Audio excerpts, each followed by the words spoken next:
I don't know. So I hear what you're saying, and I appreciate it. I feel similar to Bob in the sense that I don't.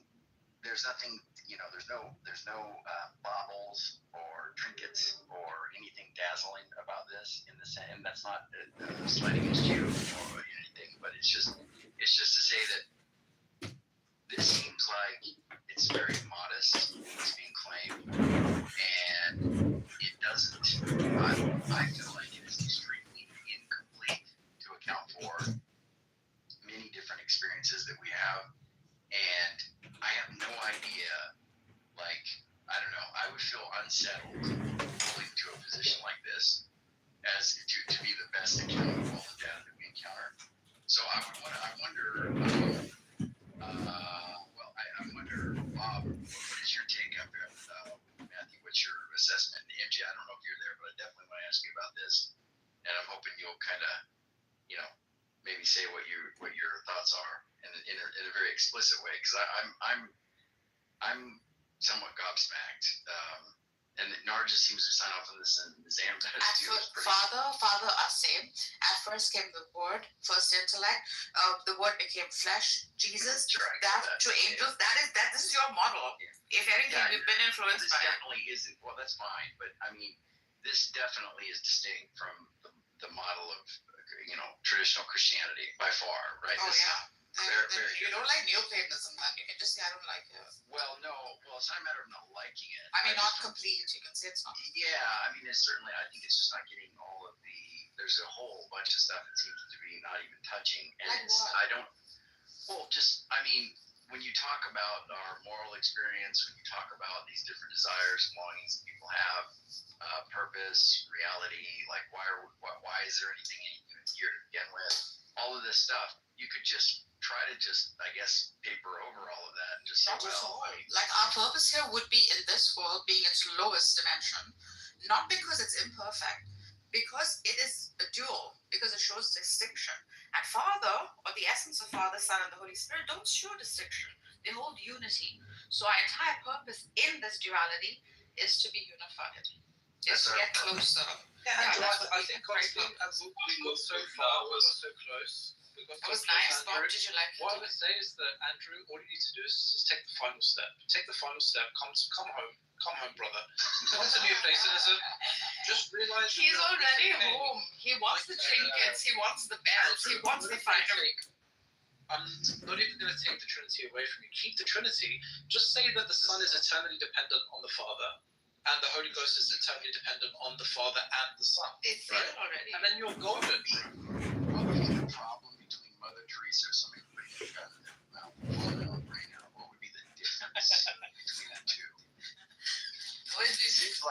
It seems like the difference between the two is zilch, and I think anything that has that as a conclusion or something within it, that I think that any worldview that gives you that answer, I think is problematic.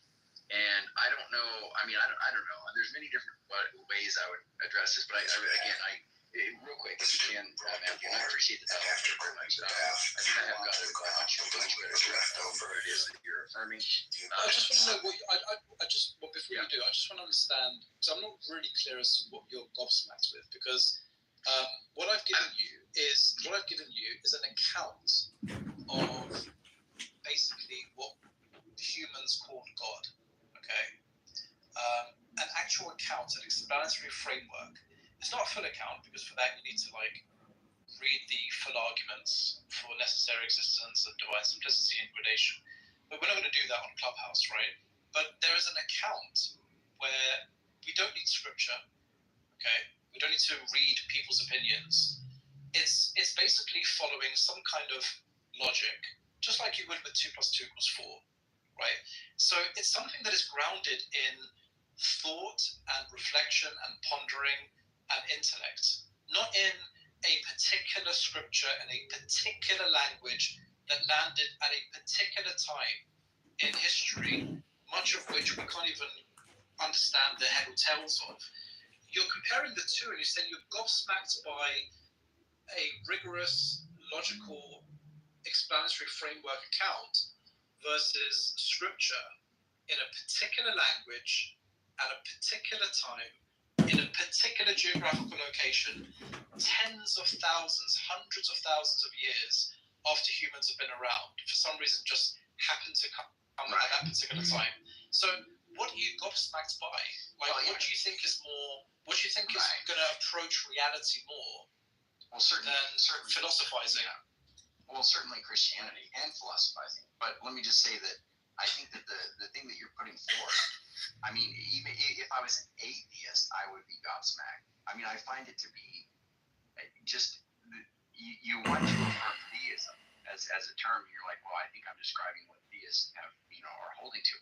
But, I mean, no, I mean, not monotheist, not in a way that, not in the way No, I didn't say that. No, I didn't say that. Remember when you thought that I said the universe, but I didn't actually say that. I said reality.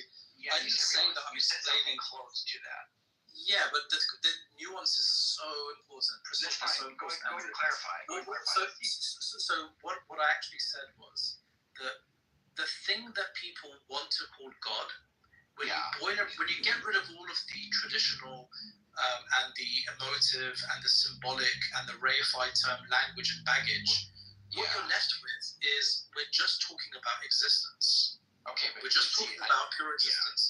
Because if I ask you about the Father, right? If I ask you about the Father, can I see the Father with my eyes? I don't think so. Not unless. Okay, so the Father doesn't really have a gender, does he? It refers to himself as a he, so I think he has certain. Yeah, but that's just a pronoun, right? Like he's not actually a male, right? Well, I don't think he's Jesus is a male, but yeah. No, but hold on. Let's talk about the Father. The Father isn't really a male. Not a human male, is he? Okay, so we don't really need to call it, like, what we want to do is remove the symbology, right? We want to chip away, get rid of all the stuff we don't need, okay? And then we can say it, right? We can say it. That's fine. Okay, so now we've got it. Now, this it is not going to be material, it's going to be immaterial. You agree? That's right. Yep. Okay, so it's an immaterial it. And we're not going to say that it has loads of different parts, because if it could just be one thing that doesn't have parts, or one thing that has loads of different parts, the simpler one would be the one that doesn't have any parts, right? It's just one thing. It's efficient. It doesn't need parts, right? Right. Okay. So it's an it. It doesn't have a gender, obviously. Right. It's not material, and it is the fundamental reality of everything. And it's not even composed of parts. So it's simple. Yeah. Well, I'm gonna probably want to quibble with you over what we mean by simple and parts. I mean, I'm going to affirm that God has a mind. He has intentions. He has thoughts in some way. He has a nature. He has there's definitely purpose in his actions. I see what you want to get at, Andrew. I completely understand. Completely natural, right? Now, let me ask you this question. Could we ask the question?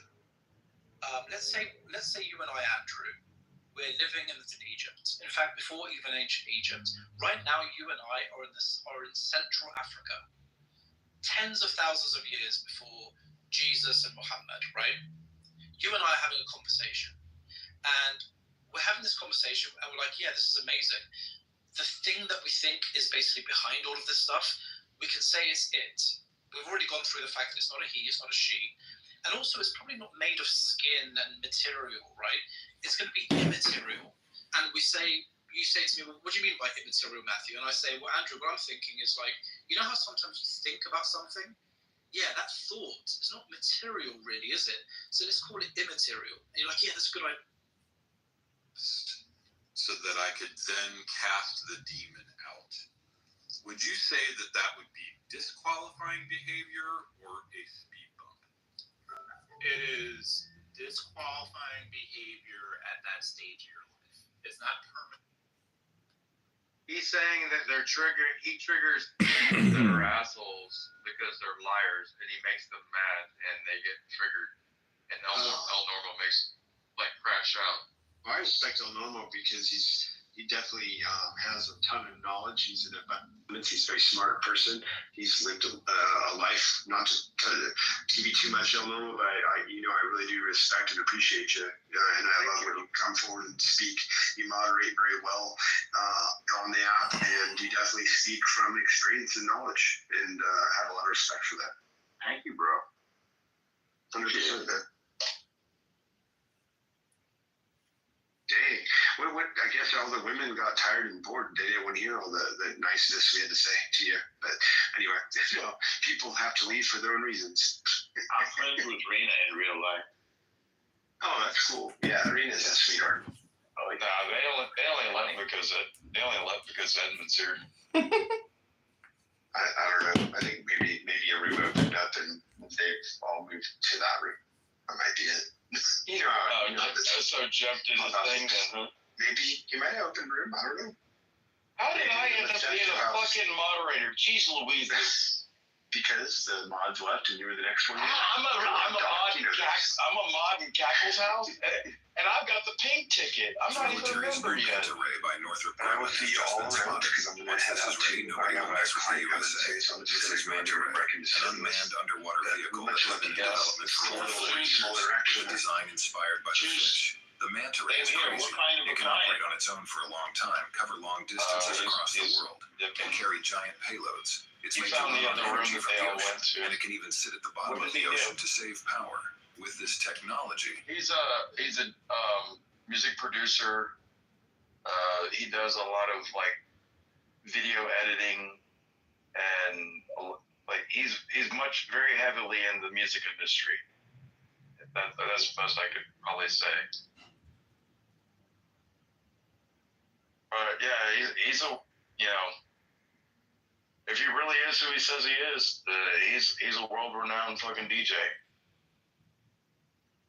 I mean, I've met the real DJ 3 times, but he always had his mask on, and you don't know who the DJ is, but he says he's that DJ, and he's self-proclaimed it many a time on this stuff. He says he's which DJ? DJ Sickick. Electronic dance music?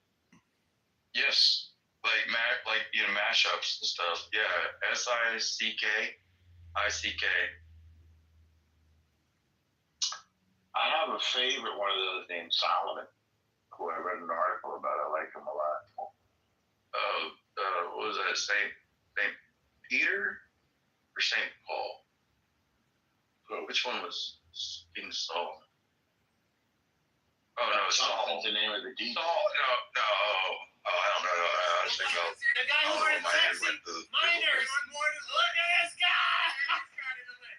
I've been watching a lot of documentaries on the differences between Kronos and Zeus and Greek and Roman mythologies. So my head's kind of stuck in that area right now. I hear you. It's almost time. Herschel Weinrod, Hollywood producer. He wrote Space Jam. It's so interesting to reading the Iliad or But just broadly, there were these ruling Epic of families and Gilgamesh. their roles within the banking system and within the oil industry to a lesser. Excellent. What's one of your favorite texts that you like to read? We need a great So Civil War apparently I've been novel living now. under a rock for the past few years because there's a thing called a pedophilia Is it flag. a fictitious Now this flag doesn't come as a surprise to me at all true because account? Like every sports team. I believe it's an attempt to give a very real account. Like Dan Brown? Major League It Baseball. won a NBA. Pulitzer Prize. Combine that. Now let's go to the World Is Cup. Soccer. it like Dan Brown's version of symbolism of Christianity? I think it's better. All the countries. But it does the same kind of thing where it blends like a little bit of fiction with a little bit of truth. It's a novel. Okay, so it's fiction. Yeah. It's a Civil War novel, but people like Marines are, at least they Well, were, man. required to read it. Oh, really? this? It's called The Killer Angels. I strongly recommend it. It's really great. Just getting into it. I was reading it yesterday, on Memorial Day. It was fun. I read some now. The Killer Angels. The author's name is Shara. Hold on.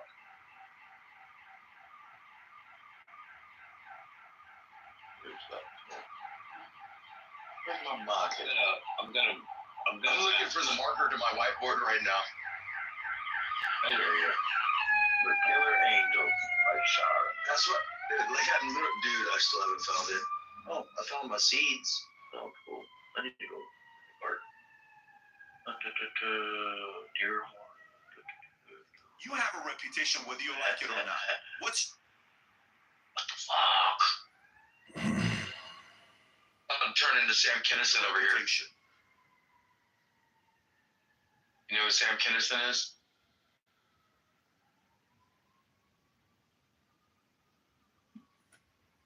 Yeah. Oh, did he leave?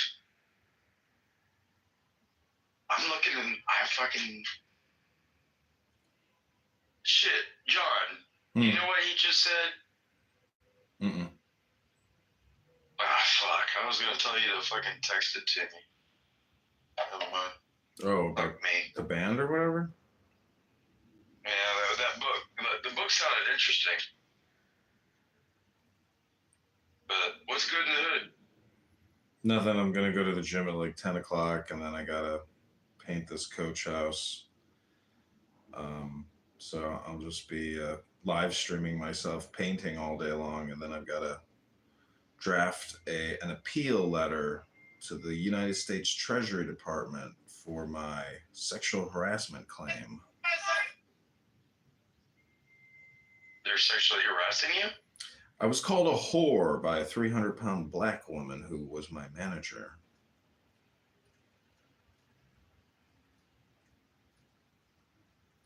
Well, damn.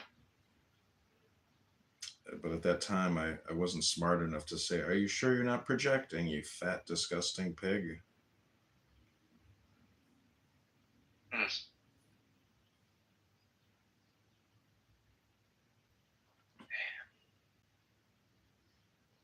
It is such a fucking beautiful day. Green grass is growing. Skies are bluer. The clouds are aloft. The birds are a chirping. And I got my bug zapper that I got from the flea market like a month or two ago. Mm-hmm. And I put it up a couple, like 2-3 weeks ago. And the motherfucker zaps all the fucking mosquitoes and everything on here. And then I was sitting out here just drinking a beer this morning, smoking a cigarette. I was just looking at the yard and the nice cool breeze of the morning. And then these birds are all flying over there where the zapper is, and all the bugs that hit the ground, they're over there just like, buffet. Yeah, I was like laughing my ass off, thinking that, circle of life kind of shit.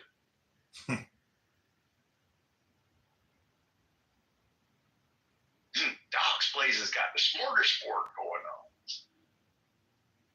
Apparently, it's a halal.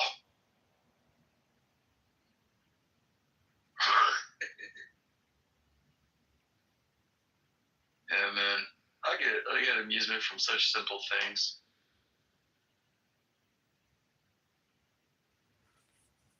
Watching something grow out of the ground. Watching a woodpecker knock a hole in a tree.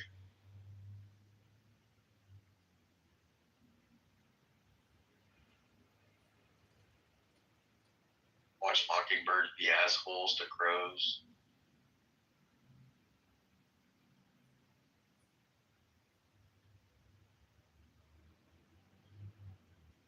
Somebody got a chainsaw way off in the background.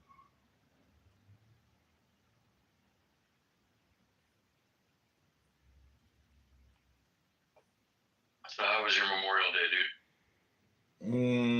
It was okay. I mean, just stayed at home. and then went out for a nice dinner with this girl that I know. You know, You're such a man whore. Maybe my manager was accurate when she called me a whore.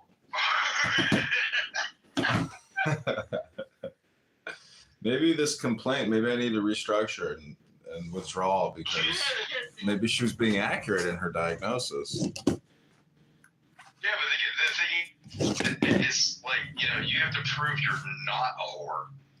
Exactly. Therefore, it's sexually harassing. You can't, you know, say things like that to people at a lunch meeting in front of coworkers. It's inappropriate.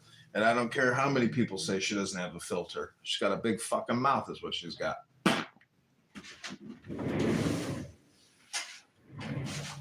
Oh, shit. Dude, I see that. I like the way I grew up with, you know, me being thrown into the family business of all the real estate closing shit. Mm-hmm. And, like, you know, I had to do my chops, you know, learning how to do all the county tax rolls, and then, like, you know, like search OR books and pages under people's names, and then go to every, like, you know, official record book and page of everything that's ever been associated with that person's name through the registry. And this is before, like, AI and all this, like, bullshit. AI can do that nowadays. Like, everything's been digitized since, like, fucking, what, 2000? Mm-hmm. Like, we started scanning everything in right around 2000. Like, real, I mean, I'm talking about, like, everything. So, like, AI will be able to look at it and understand what it is.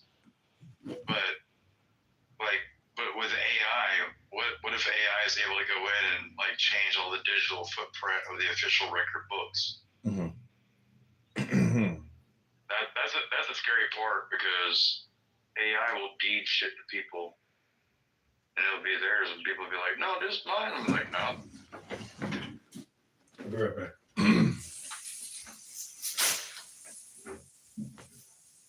Man.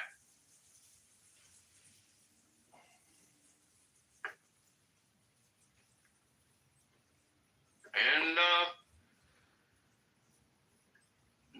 man,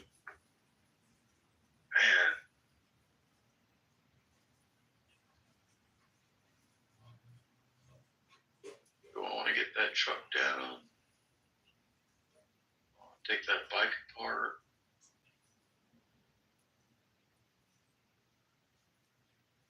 Do I want to drink more beer?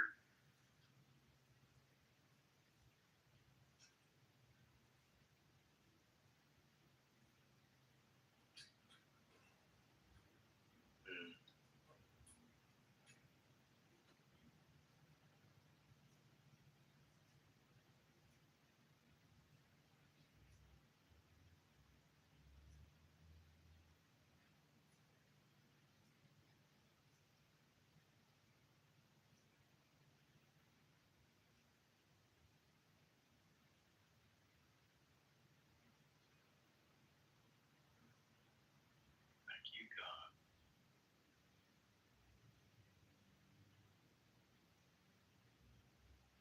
This day.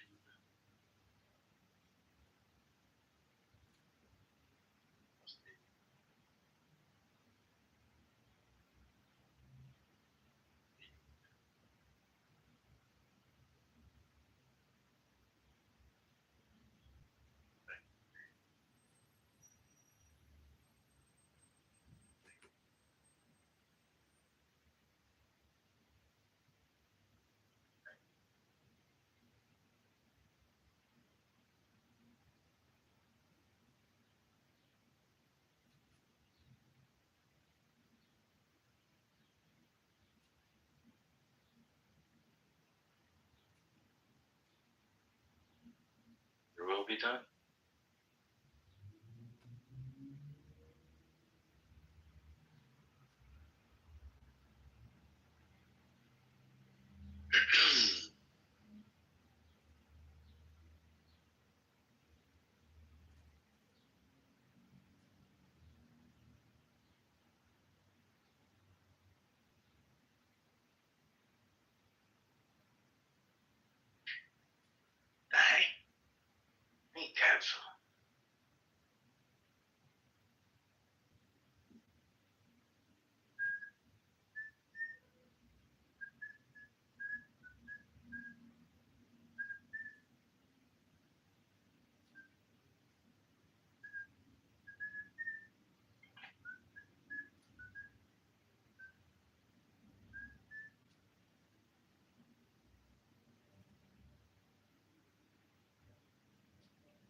Oh, this interview? Oh, good God.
John, dude, what the fuck?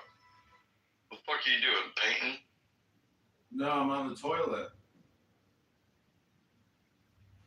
Yeah. So that was a gasp for another push? You were like,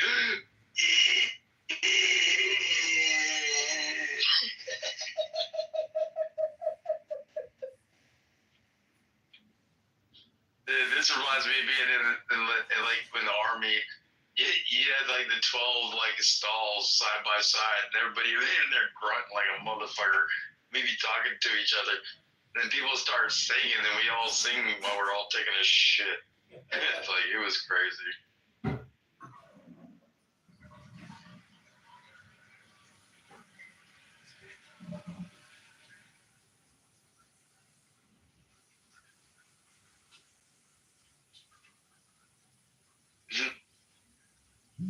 John,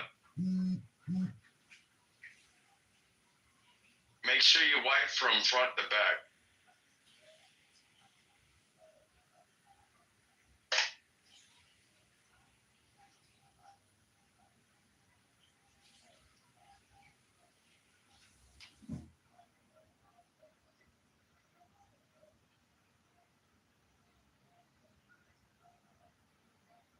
Do you still have that balls out video up on your fucking shit? What? I said, do you still have that one balls out yoga video where you're playing like your, space drum, doing your yoga in the sun in the like on the window in your apartment? Yeah, I got like 100 videos like that. Dude, you were infamous for that fucking video.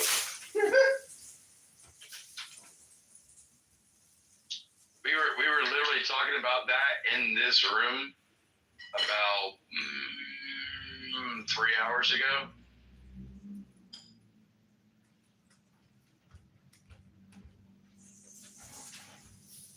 Oh man, that's good.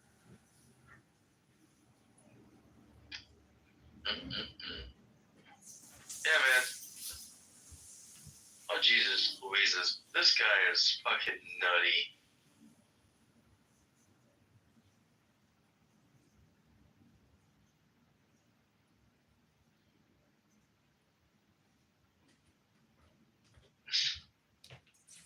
Let me tell you about my book. The original Sin book. You ever seen that motherfucker on this app or on the media?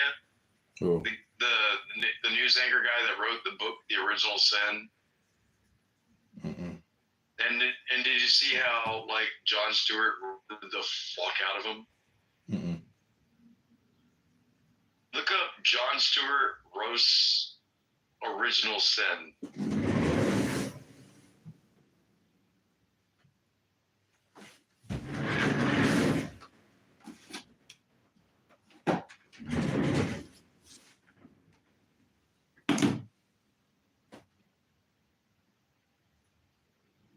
have to stop watching all this political shit. It's driving my brain buggy. You're spamming yourself. Well, I read in subtitles while I talk to you and talk to other people on this app.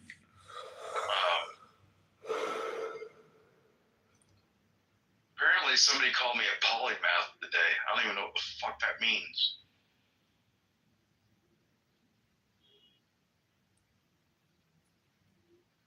Apparently I need to look it up, but I can't find my fucking dry eraser or dry marker. Fuck me. Apparently I need to get another fucking mate in this motherfucker. This one's fucking me up. Israel, Hamas war, mid. Hey, did you see they slammed Gaza last night and killed 80 people at a school? Can you even believe the news? I just don't believe it. It's like so hard to believe anything. No. It's totally confirmed. What Hamas has done is they turned. The school's been out for like years in the area. Wait, you think kids are in the school? Like, no. And like Hamas had set up their fucking command post in that motherfucker, and yeah, that motherfucker got slammed last night. Like in the night of Gaza, which would have been probably like just before the end of Memorial Day yesterday. They were getting slammed in the middle of the night, and they like literally killed like 80 people, fucked up a whole bunch more, and that's completely confirmed. I don't even need to get on the SIPRNet to do that, but I still have access to my AKO. You have access to your AKO? No. How about your e-benefits? Yeah. If you got an e-benefits account, you should be able to get an AKO account. What do you do with the AKO? I can't remember what an AKO is. It's Army Knowledge Online. Oh.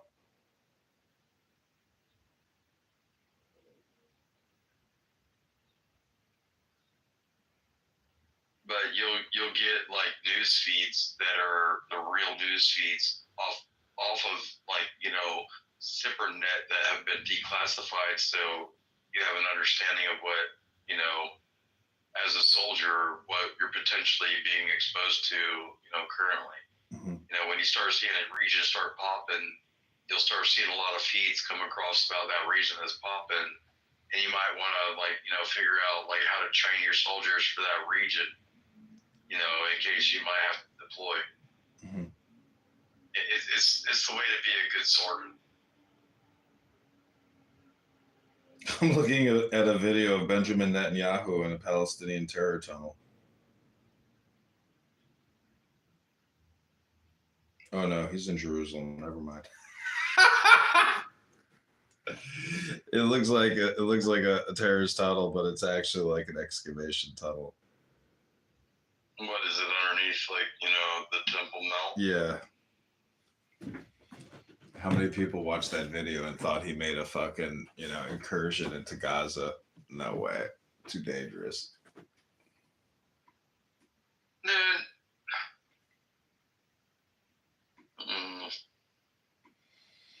I don't, as an American, obviously I don't really have a dog in that fight. But if you ask me about as a leader, do I think Bibi is good or bad? I would say I don't think he's either. I think he's just trying to do the best thing he can do. I don't really follow the guy. He's just one more guy. I mean, it's just one more leader. It's just one individual. I mean, the buck doesn't. Israel is probably more of a coherent network of individuals. The worst thing that I think about the U.S. and the military and the leadership, there's no cohesion, and they basically silo everyone all the time. So you never really. It's like if it's not like World War II where you think you're going to war with your best friend. You know, it's like they don't care who your best friend is. There's no they break connections essentially. They don't create connections. They silo everything. So that was my experience. I was like, why aren't I with this person? Why aren't I with, it's like they it's just it's a monolith. So you just put the data into the system, and there's no actual like camaraderie or cohesion in many ways. They break it. They basically break is it that all. a personal perspective, or is that Personal. like, you know, My experience, yeah. Yeah. I mean, I get it. I mean, some people don't acclimate, and then that's why they have like a failure to acclimate to standards, like clause. I don't know. Also, I mean, the UCMJ is very clear about this. what does the UCMJ say? A failure to acclimate to military standards. Yeah, it's a clause for ejecting you out of the military. Oh, I see.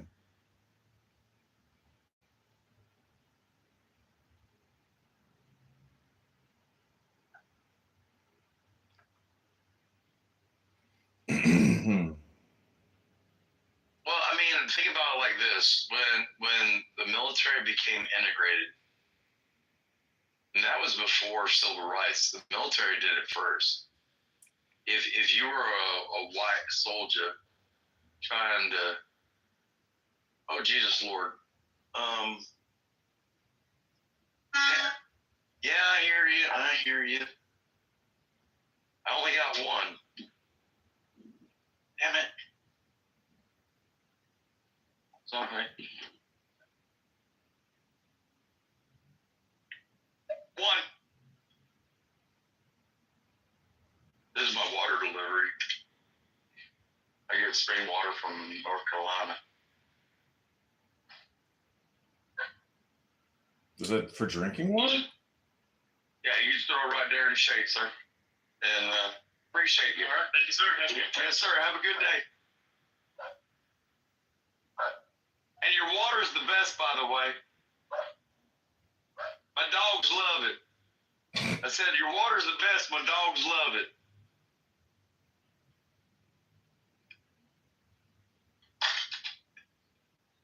Yeah. No, I get 5-gallon jugs delivered. I'm too lazy to go to the store and pick them up. Well, because I rent, one of those office water machines. I rent the water machine for like $6.80 a month, and then because I have that, they'll deliver water to my house, and I'm only paying like $10 for spring water from North Carolina. It ain't distilled water. It ain't no, spring water from like Florida. I mean, like Zephyr Hills, Vicini bullshit. Actually, really, really fucking good water. I pride myself on the fact that I drink really fucking good water and really good beer.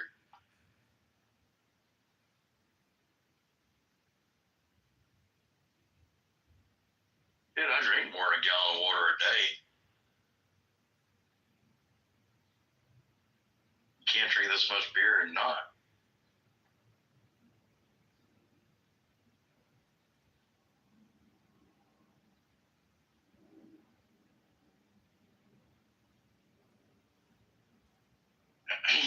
What's up, Ben? I think the room's open for anybody to come up. Ben never say anything. Ben just listens. He uses me as his radio station. Well, you are quite entertaining.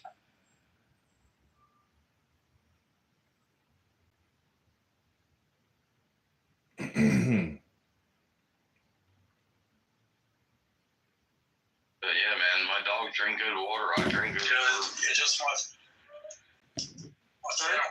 My channel. This is my channel. Thank you. Thank you, brother.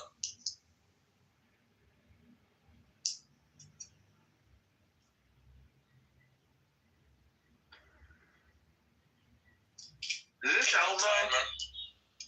Just on a party entertainment. Elmo.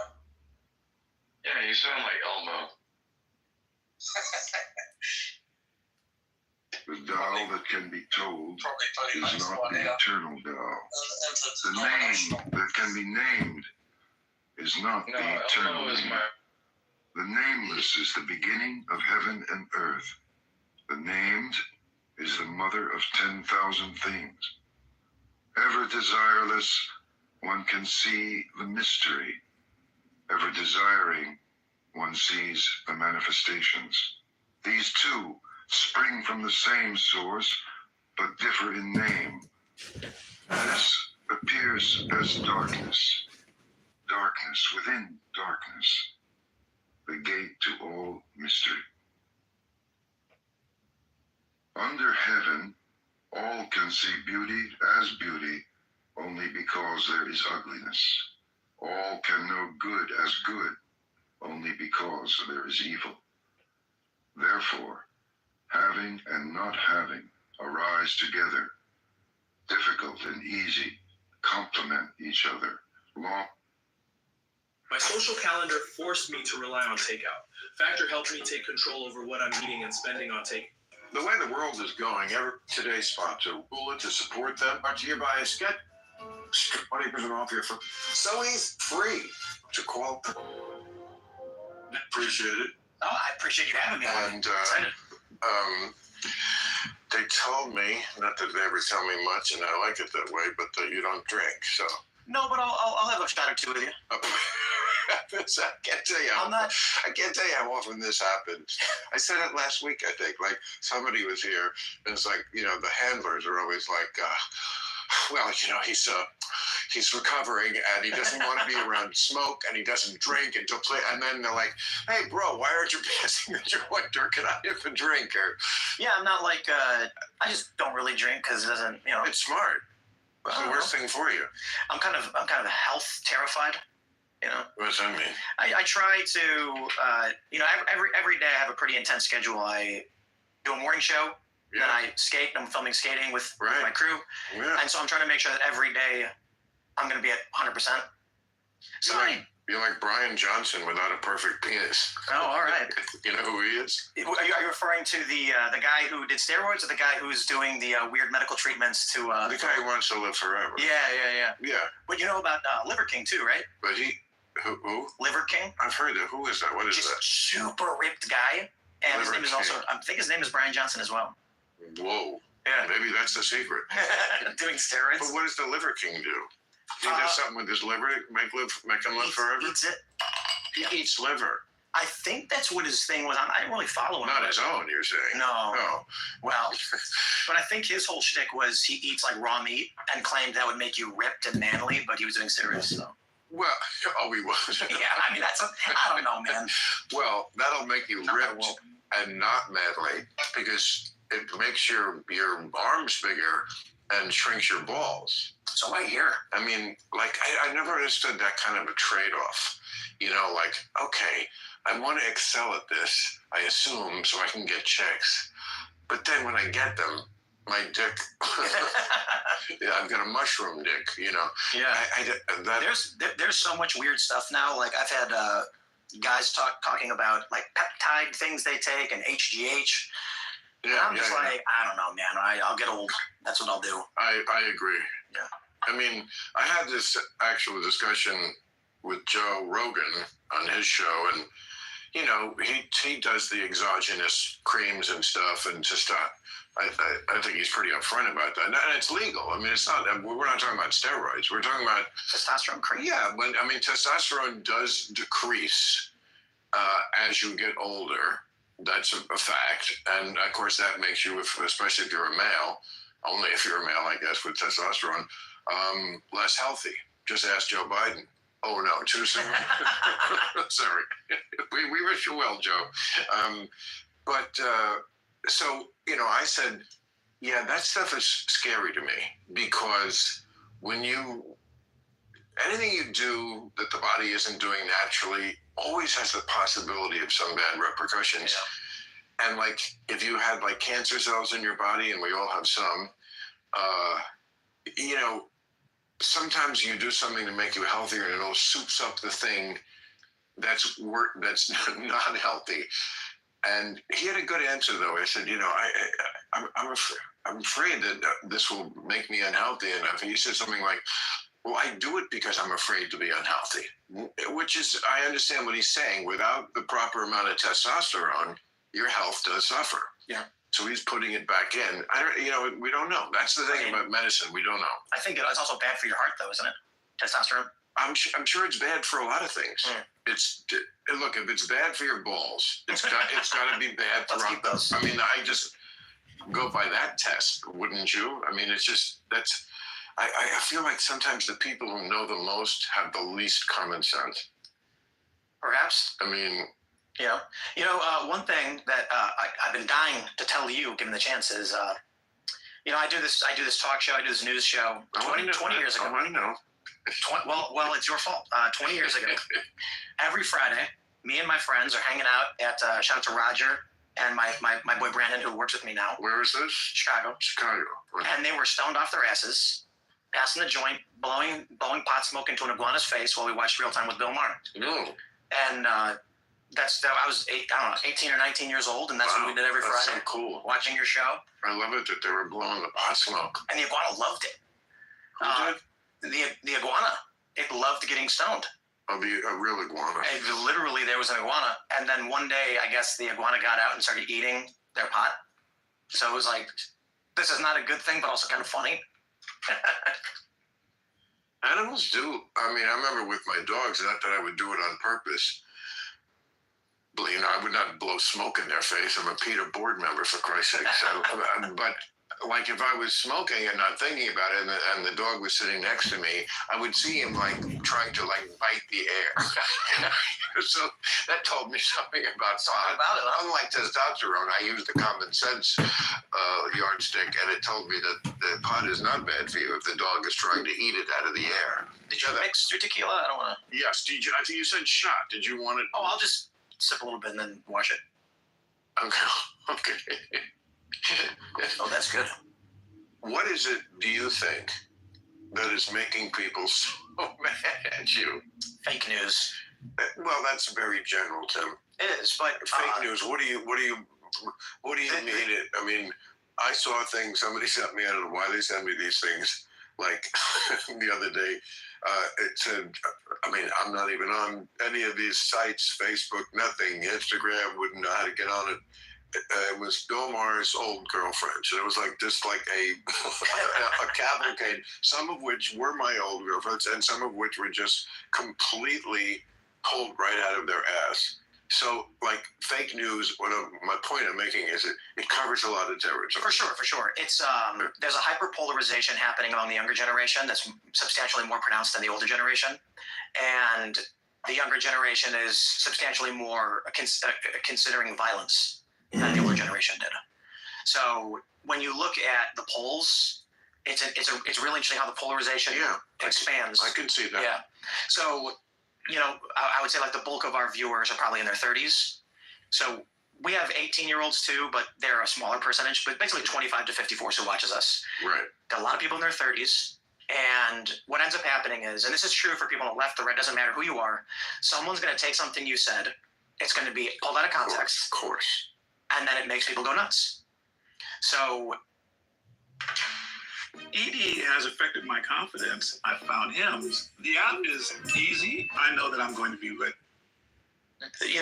There's so many of these things that are absolutely wild for me. So I don't have the worst of it. There's other people in media that have it substantially worse than I do. Their Wikipedia pages are just rife with weird, fake nonsense that's made up.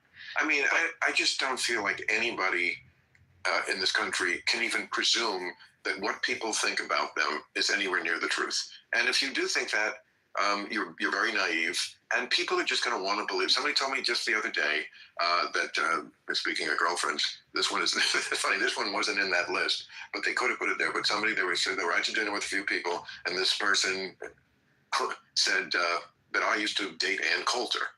I've heard that. Which I've heard it. Okay, well, it's not true, and both of us would say that. No, am I friends with her? Yes. And anyone who doesn't like that can go fuck themselves. I'll be friends with whoever I want. I think I proved that over and over again, including with Donald Trump. You know, I believe in talking to people.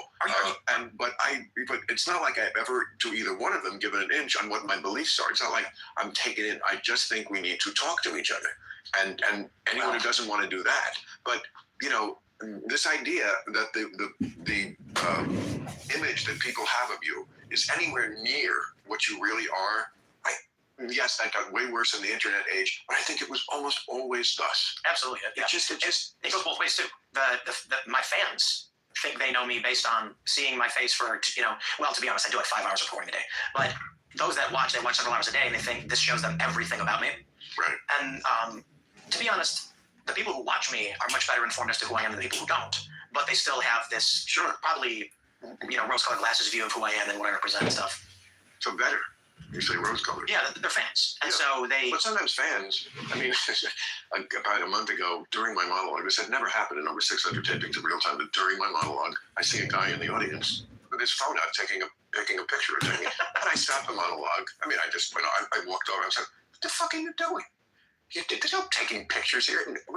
And then, the audience laughed, and I said, it's so disappointing when even your own fans are assholes. Because it takes a lot to get tickets to real time. People write in, and anyone's a fan. And it's just, but people can be assholes. Even your own. You can't ever be so purist as to think, well, the good people. I mean, that's one of our big problems, I think, politically. Is this idea that we're the good people. We know we know it's good, and anyone who doesn't agree with that, well, they're an existential threat to America. And that happens on both sides. I agree, but it is a weird position for me to be in. I was talking to some friends before the show, and I was saying, I think that if you and I discussed policy solutions for the country, I'd probably be to the left of you. But in some ways, yeah. Probably most ways. You like Bernie. I did. I like Bernie, but I don't want socialism in America. More than what we have. We already have plenty. But the issue is, today I feel like what defines someone politically is not it's not the policies they want, but it's what they believe to be true. Correct. Exactly. Yeah, Matt Taibbi writes about this. I'm a big fan. He's amazing. Yeah, and they call him far right now. I sure don't agree with everything he says. I mean, I think he's wrong about Russiagate and a lot of other stuff. But first of all, he's just funny. He can say things that make me LOL. I cannot say that about many writers. Just the choice, description of something in 1 or 2 words is just very often just priceless.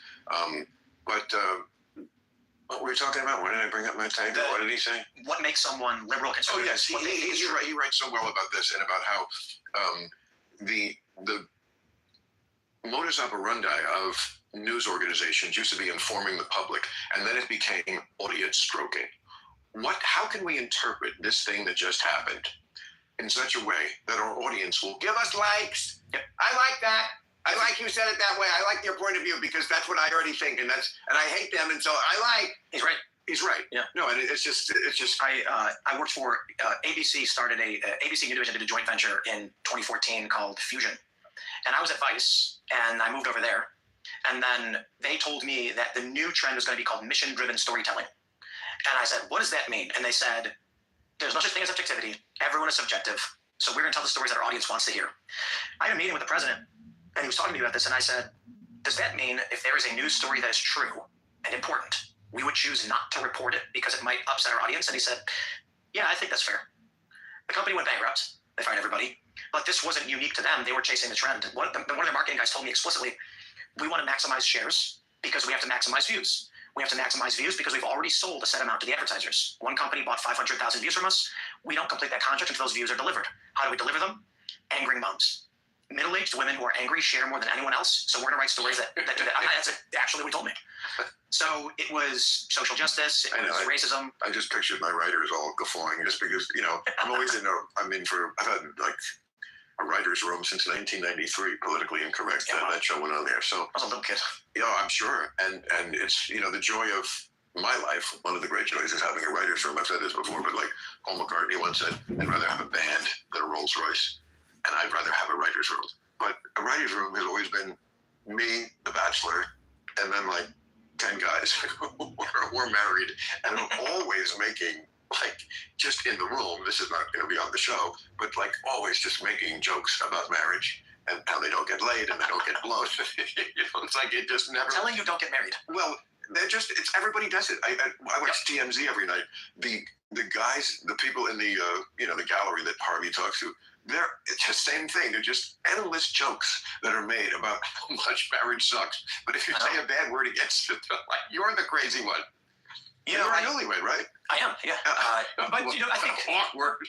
No, but I agree. I think I'm 39 and I just had my first child, and it's amazing. And I just got married, and I do think for the millennial generation, largely, every TV show, we didn't have these wholesome family shows. Everything was like Marriage is Scary and Bad and mocking marriage. It's like, well, which ones? Like Married with Children. Yeah, I was on it. Oh, wow. I was a guest star. I played a game show host on Married with Children. I mean, you can look it up on YouTube. I'll take a look. You should. It's pretty funny. But I understand that there were those moments where they loved each other, but it very much was this slog of like, oh no, I'm married. It's bad. Oh geez. So what do you think happens when these millennials grow up and they get these red pill dating guys saying everything they grew up hearing is true, but not comedy, serious, and then they end up believing it? Okay, but Tim, the reason why those jokes work is because that's how people do feel about marriage. Yeah. I'm lucky, you're a newlywed is what you are. We've known each other for almost 20 years. 20 years? Yeah. So you married your high school sweetheart? I guess technically, we That's like something Dick Cheney does. It's pure luck. I am lucky. I'm lucky, which I don't look at. So look at me. I mean, we're both from Chicago. We both like the same music. We have very similar views. We're both lapsed Catholics. And it's like, I got lucky. And I know. Well, I'm a lapsed Catholic. We could have a throuple. Last warning, if you did not claim your funeral benefit, pay close attention. Pass. No, I am lucky. And, it's weird how I see all these stories and people talk about marriage and I'm like, it sounds like you got married to someone you didn't really know. Because Allison and I know each other very well and we get along very well and we're both very rational and reasonable people. That's a great thing to find in a woman. I know. And I don't mean that. I'm not saying women are crazy. They're not. Men are also, look at it this way, we're both crazy. Yeah. And it's not like men aren't emotional and blah, blah, blah. But I don't really care about that aspect in men because I don't date men. Yeah. What I care about is the opposite sex. And if you can find a woman who's sexy and also rational, that's great because they sometimes, let's just put it this way, they sometimes don't go hand in hand. That's true. It's funny that I said my piece. I was talking to my wife and I made a joke. I said, bitches be crazy, yo, which is a line from the movie. Of course, it's enough. And then she goes, are you kidding? She's like, I've watched you guys out there at the skate park. You guys are nuts. And I look out the window and one of our team riders is like trying to jump off a building. And I was like, she's right. Men are crazy in different ways. Different ways, of course. We got a guy who, so we bought these things called Brabos. Okay. They are handles with vacuums that you can stick to a wall. And I bought them because they were funny. Handles with vacuums? Okay, so it's this oval. And it's got a handle on it. You take it, you press a button, put it on the wall. Oh, it's like what Tom Cruise uses to climb down a 130-story building, doing his own stunt in Mission Impossible. And right. And they say Scientology doesn't make it crazy. Well, so one of our skateboarder team riders, Mike Noggle, decided he was going to jump up on his board against the wall, grab them, and then flip himself upside down. And then he fell on his head, and he had to go to the hospital. Oh. And so I said, my wife is right. Men are crazy in different ways. Yeah. No, again, no doubt about that. It's just doesn't matter to me because I don't have relationships with men that involve, and, once in a while there have been guys I like and I'm not going to mention everybody specifically, but they will get a little girl-like and I will have to say to them, bro, I don't have this kind of shit with women. You think I'm going to have it with you? Like, I'll call you back when I'll call you back. Okay? No nagging. If I wanted to be nagged, I'd have gotten married. I wouldn't do this for a woman. So just don't be so clingy.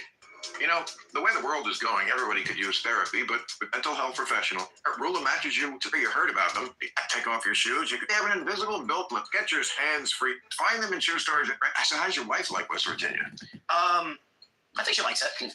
I think like Green Acres. She wishes, she wants to be in Montana.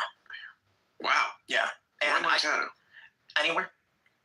She actually probably Wyoming, and she loves skiing, and I would love to go there as well. In fact, we looked there before coming to Western Maryland, but it's impractical to try and do an in-person news show from Wyoming or Montana. So why is it any more impractical than West Virginia? Because we're an hour from DC. So like you land at Dulles and you're an hour and a half and you're in the city ready to go. Yep, I lived in Maine too. Because we were like far away, middle of nowhere, safer, more secure, and we need the internet. So East Coast is best. Half the country lives on the East Coast. Right. So if we could, we would have done Wyoming, and then been skiing and farming and whatnot. Well, this just goes to what I always say about politics, I think, which is that it's an outgrowth of personality. Obviously, your personality is you want to be remote. You're not a city guy, even though you're from Chicago. That's not your personality. You're a guy. West Virginia was not remote enough for you. You wanted someplace with an even bigger sky. Montana, Wyoming. I think eventually. For us, it's I'm a suburban guy. Like I grew up in the suburbs. I never liked living in New York City. I know it's a great city, and I enjoy going there a few times a year in the spring and the fall when the weather's nice, and I know a lot of people. And of course, it's the greatest. But I never enjoyed being there. I like the suburbs. That's what's just my personality. I agree. Maybe that's why I'm sort of like somebody who both sides can talk to, because I'm not exactly a city dweller, but I'm also don't want to live in the middle of bumfuck. What's fascinating is my neighborhood from Chicago turned red. And so my audience, the biggest demographic is location-wise is Chicago, and it's a weird position to be in because to see Chicago's liberal. My neighborhood was by the Midway Airport, and it's a lot of firefighters and cops. Yeah. And it's largely like Polish immigrant and then like white working class and Hispanic, and it flipped for Trump in Chicago, and I think some parts of the Bronx too. Oh wow. I think my politics are like if you were. I'm like a Chicago liberal, but the way things have gone, especially with like the woke stuff, this is where I end up in this position, and so does my neighborhood. I think it's interesting to see my neighborhood reflective of my politics and vice versa. I think the phrase I was using last year was aggressively non-common sense or uncommonsensical, and it's like I accent aggressively. I don't think the woke people who have the vast amount of energy really in the Democratic Party understand why the people vote against them. And it's like, because if you add up like how many people are really affected by some of the aggressively uncommon sense things, it's probably not that many. You had a great bit on that. Yeah. Why are you pandering to 400 people? Of course. Okay. But when you add up these things and, men competing in women's sports and like just too much indoctrination of children with sexual ideas that they're too young to understand. Like when you add up all these things that get in the media a lot, it paints a picture, not a wrong picture, in the mind of the average voter that, yeah, maybe policy-wise I would do better under the Democrats or Bernie Sanders. But these other people just seem fucking crazy. They seem like committed to just going to absurd lengths just for shits and giggles, just for the fuck of it, just this bizarre attachment to things that are just ridiculous. I think it's to hate the other side. It is. Yeah. And that's certainly what the other side does. They call it making you cry your liberal tears. Right. The entire policy, well, not always. Now, there are some things that have different motivations. I know you're involved with the tariff debate. Oh, yeah. Because, that works both ways. Sometimes free trade does hurt people. Yeah. And that's why there are tariffs. Trump is not the first person to advocate tariffs. He's just the first person to do it in this kind of crazy haphazard way. Right. I agree. I think that, when he announced selective tariffs, I was like, all right, let's go. Then when he announced universal tariffs, I was like, I don't know if that makes sense. What is he doing? And but I'm not in. I'm never meal prepping as an empty nester again. Factor showed me how delicious and easy dinner can be. I've been making dinners for a lifetime. It's so much work. With the kids out of the house, all that effort seemed silly for two people. Then I found Factor. These chef-made meals come to the house, so all we gotta do is heat them up. Takes 2 minutes. We love picking our weekly meals. I'm trying different proteins, and my partner's happy as long as it's low calorie. Knowing everything's pre-portioned makes us feel like we're on track with our wellness. Don't wait like I did. Give Factor a go.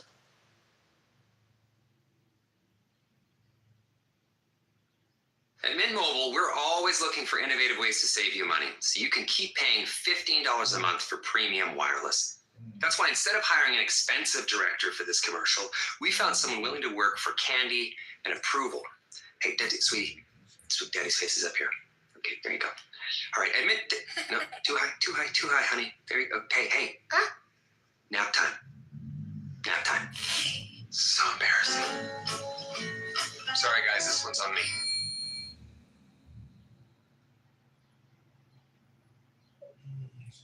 I think one of the problems that we've seen over the past several years with Trump is the immediate assumption that he's a crazy person all the time. And so the only thing I can say is, well, I vote for the guy.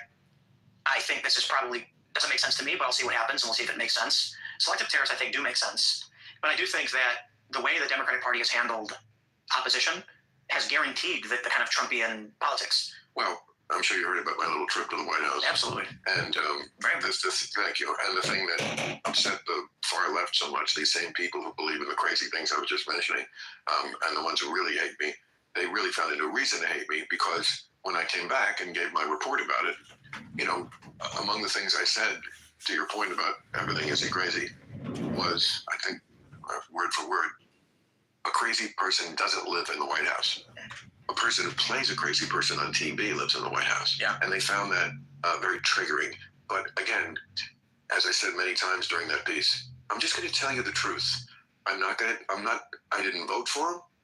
I think we all know that. I went right back to being as tough on him as I ever had been.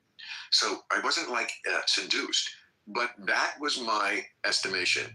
Again, to your point about, is he just crazy? When you meet him in person and spend that kind of time, and he's not on his his attack mode thing, he does not strike you as a crazy person, or a person who doesn't listen or can't hear things. Again, they were very mad at me for saying this, but that's what happened. And I am not a liar. That's my main bond with the audience. So even if I offended some people by telling the truth, in the long run, that's what I do. And they, What I saw in 2020, I was not going to vote for Trump. I'll never vote for Trump on election. And I donated the max to Andrew Yang and Tulsi Gabbard. And my position, my thought process was, the Democrats are going crazy, and we need the moderate, sane Democrats to maintain control of this party and stop the insanity. Correct. And they lost. And so then Trump put out his statement around August saying, we're going to ban DEI in government contracting. We're going to do these things, blah, blah. No new wars was big for me. I'm a very anti-interventionist for a lot of reasons. And so I said, I guess I'm voting for Trump. Instantly, it was like the liberals, even YouTube, they all said, we're going to move your name over to this list. I kid you not. There's representatives at YouTube. They told me straight up that the liberal rep was no longer representing me, and they were switching me to a conservative rep. It was the weirdest thing. Yeah. And I'm like, it's not that I like who Trump is, or that I'm thinking that conservatives have a good policy. I'm pro-choice. The issue is that you can look at it right now. There's no charismatic leaders. There's no front runners. There's no policy position. It seems like the only thing they ever had is the right is bad, Trump is bad. And so I'm asking, what are our plans? No, they have Democrats have policy positions on everything, and many of them are, I think, preferable to the Republican policy positions. Number one being they concede elections. That's kind of a big one with me. They listen to what courts say. I don't know about that. You don't think they listen to what courts say? So Joe Biden, that's ignored the court rulings twice on forgiving student loans, and then tried to decree the Equal Rights Amendment. That's true. But I'm not saying Trump. I'm just saying Claude Random is brought to you by the Freedom from Religion Choices U.S. 10-year interesting enough to earn a scheduling, and they get a shot from ZipRecruit.com/random. Pick next day. There are issues like what you mentioned, which is not untrue, where it's so easy for them to go, well, they did this, so we're going to do it 5 times worse. And then they do. But there are some like that. But there's one that has no fuzz on it, and that's elections. When Democrats lose elections, it's over the next day. It could be Kamala Harris, Hillary Clinton. Not Hillary Clinton. Not Al Gore. Al Gore that was not Al Gore doing that. That election was obviously decided by 537 votes. There was an absolute, when it's that close, there should be a recount. And whether that recount went the right way, we'll never know, because that state was run by Katherine Harris and Jeb Bush. There's a really good, I guess, I don't know if you call it a philosophical point that I've noticed that I think you're experiencing right now is, I'm 39. So you lived through a lot of these administrations and these political cycles. Yeah. And you have experiences that I don't even know they exist. Yeah, but you know what? I didn't live through Lincoln, but I know about it. Sure. My point is, my experience in politics has been the Democrats have challenged more than Republicans. To be fair, Trump challenged the court? Challenged the elections more than the Republicans have, in extreme ways. That's ridiculous. So, but perhaps because you're older than me and you've seen more than I have. Again, there are history books, there's newspapers. I know. You don't know something only because you lived through it. I know about the French Revolution also.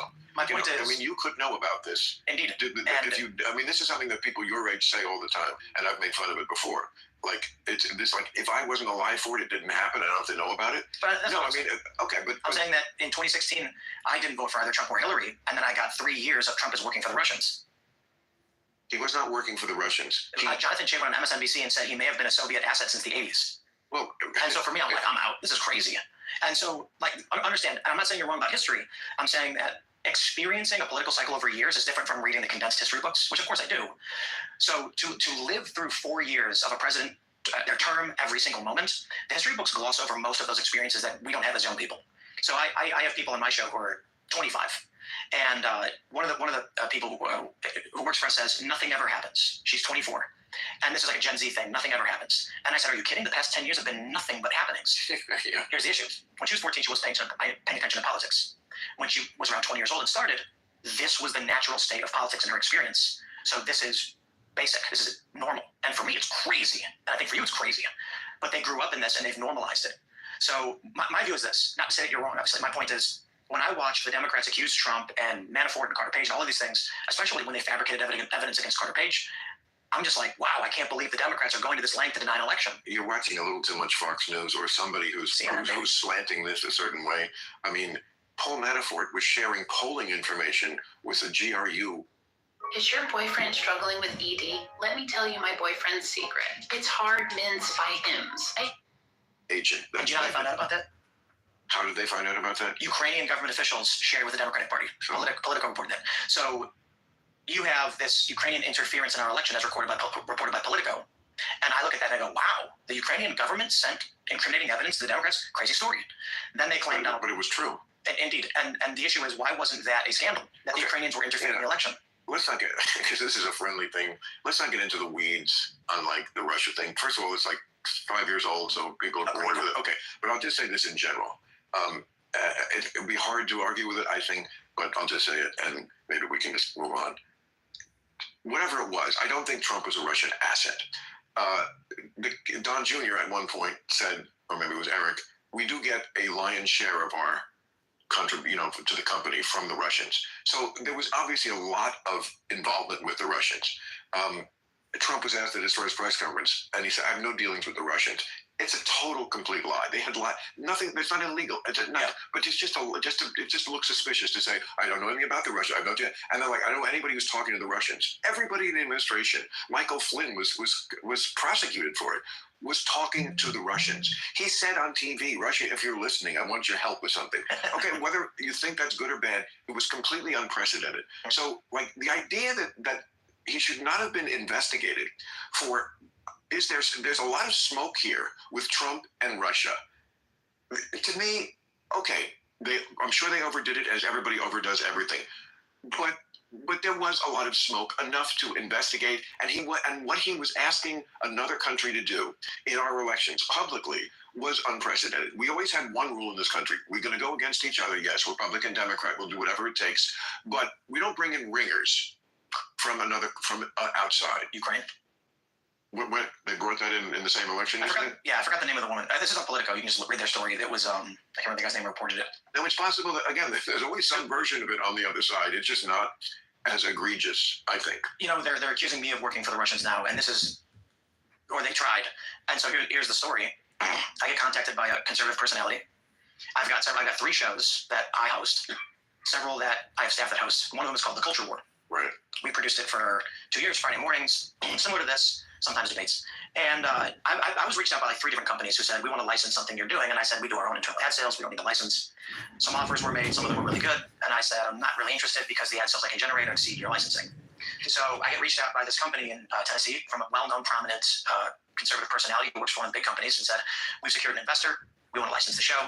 We negotiated terms. Lawyer negotiated terms, market rate. Non-exclusive license for distribution. They could sell the ads on the show. I get the money, the licensing fee, which basically, I can choose to grow the show for 2 years or just license it now and take the money. You sound like you're a naturally savvy businessman. Maybe. Well, this didn't work out so well for me because what happened was at the end of last year, the DOJ indicted some random, I say random because they're not personalities from Russians, who were apparently in some Eastern European country, claiming that they were funneling money illicitly into this conservative company in Nashville to then promote Russian propaganda or something. The narrative now is Tim Pool was prosecuted for working for the Russians. The real story is the DOJ launched an indictment and dropped it almost immediately.